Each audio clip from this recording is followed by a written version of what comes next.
আর রামিসা হত্যার বিষয়ে আপনি ইঙ্গিত করেছেন। ধর্ষণ এবং হত্যার পরে আসামিকে 7 ঘন্টার ভিতরে গ্রেফতার করতে আমরা সক্ষম হয়েছি।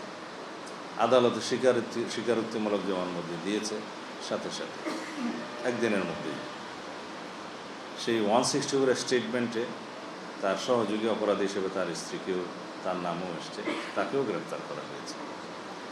আমরা খুব দ্রুততার সাথে আদালতের অনুমতি নিয়ে ডিএনএ টেস্ট করিয়েছি।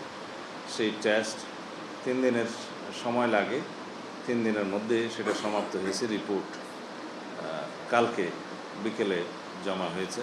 পোস্টমর্টম রিপোর্টটা আমরা হাতে পেয়েছি ইতিমধ্যেই।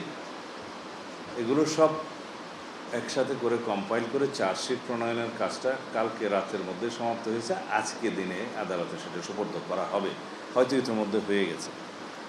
এবং আদালত এর মধ্যে ছুটিতে যাবে, আপনারা অনেকে জানেন।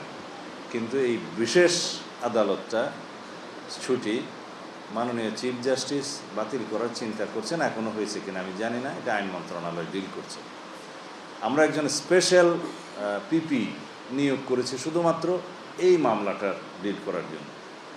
সব কিছু বিবেচনায় আমরা আশা করছি যে আজকের মধ্যে তো চার্জশিট প্রদান করা হবেই, এবং খুব সম্ভবত 5 থেকে 7 দিনের ভিতরে এই বিচার কার্য সমাপ্ত হবে।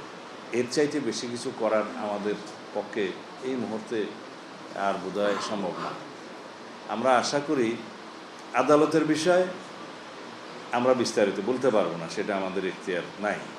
তবে আমরা নিশ্চিত যে মাননীয় আদালত এই প্রসিকিউশন টিমের বক্তব্য শুনে, চার্জশিট দেখে এবং এভিডেন্স 164 এগুলো দেখে সঠিক সিদ্ধান্ত নেবেন এবং সর্বোচ্চ শাস্তি নিশ্চিত করা হবে।